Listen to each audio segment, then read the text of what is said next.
the Secretary of Defense, the Chairman of the Joint Chiefs, certified that any changes must be consistent with the standards of military readiness, military effectiveness, unit cohesion, and recruiting and retention of the armed forces.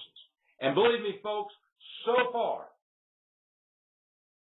it's not clear, even though this passed the Senate, it is not clear as to whether this can be effectively done. Now, all these service chiefs, as Kincaid pointed out, all these service chiefs opposed the repeal of the Pentagon's homosexual exclusion policy.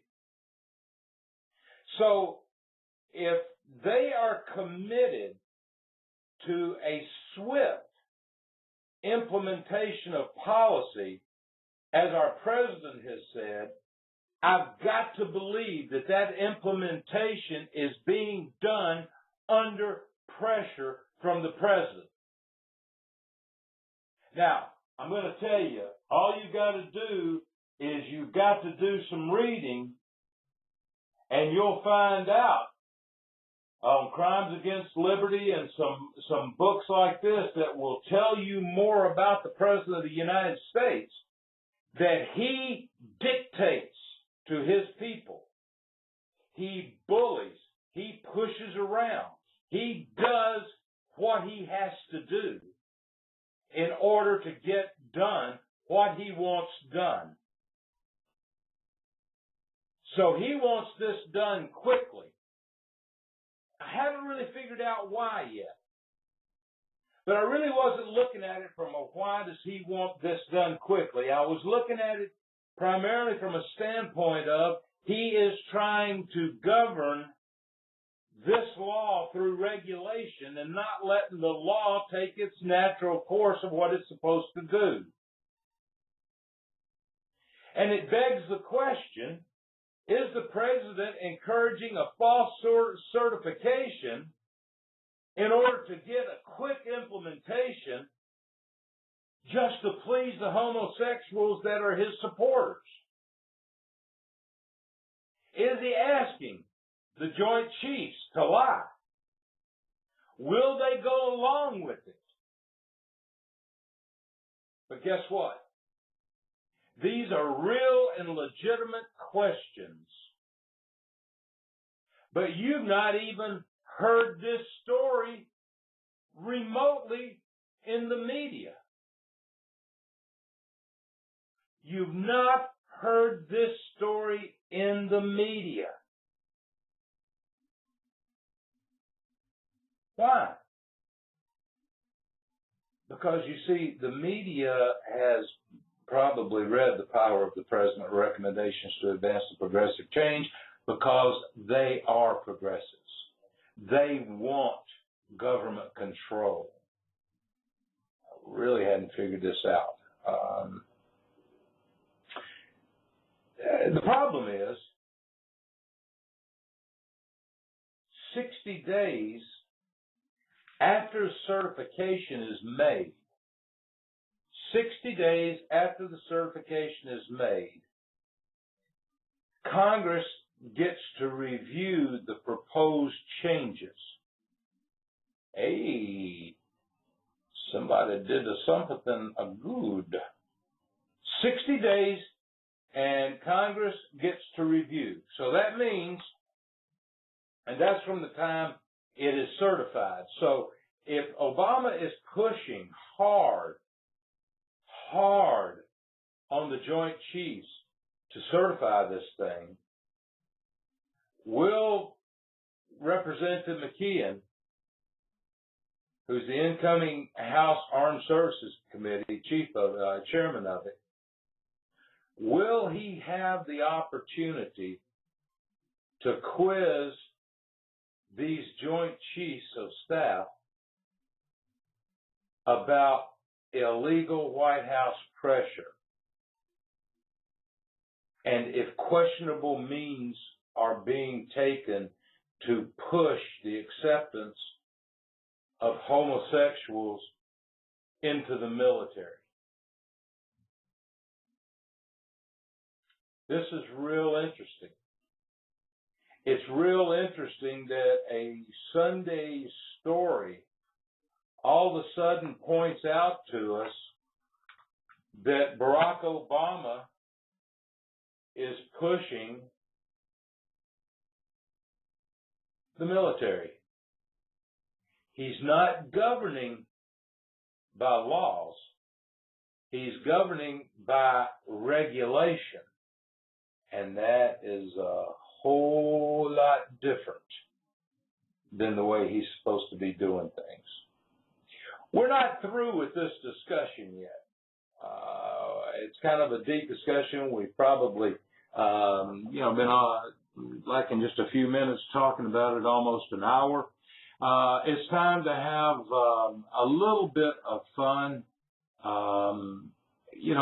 There's some great songs out there for Obama, and this one is a favorite of mine. It's called "You Picked a Fine Time to Lead Us, Barack."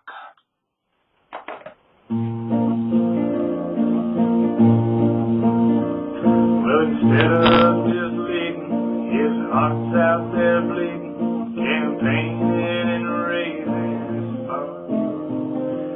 While he shows his true colors, the U.S. discovers we cling to religion and guns. Well, the numbers he'll budget, he's tripled the budget, and blamed it all on his past. We're talking contortions to pay for abortions for the whole world with our income tax.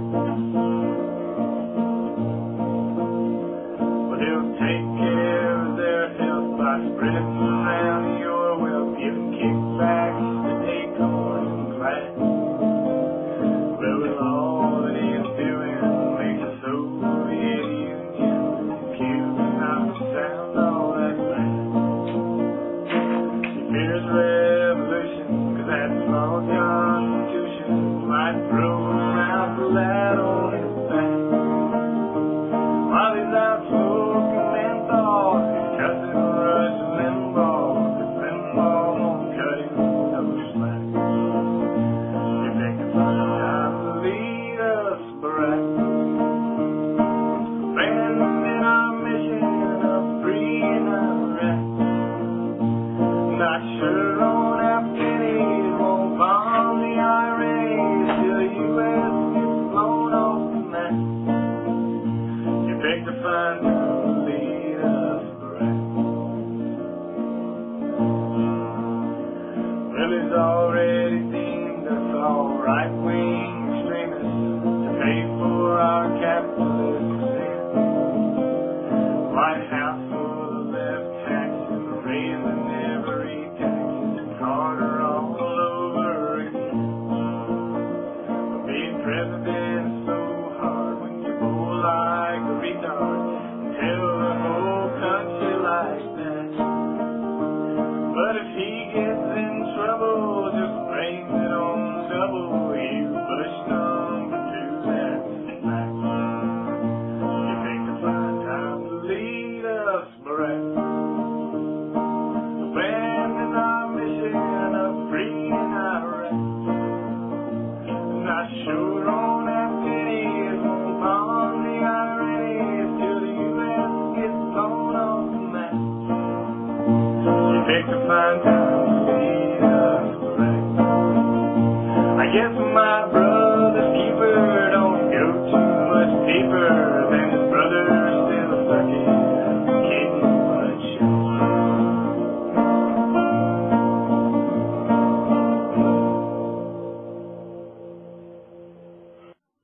Well, we got one there. You can get this this old FM voice. Well, we're certainly glad to have that hit on. Now we've got another hit for you. It's about voter remorse, and it's to the tune of "Runaway" by Del Shannon.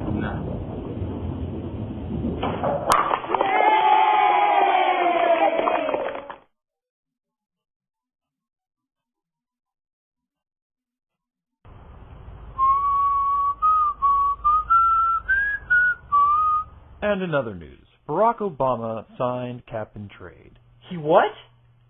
He signed cap and trade. That's not the change I voted for.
Where the hell are All right, there we go.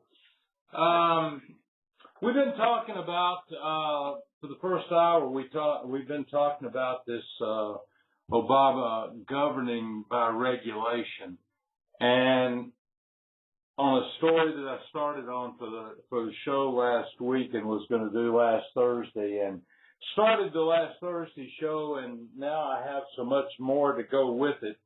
The media has just totally taken this power grab, as Cliff Kincaid put it, and they've excused it.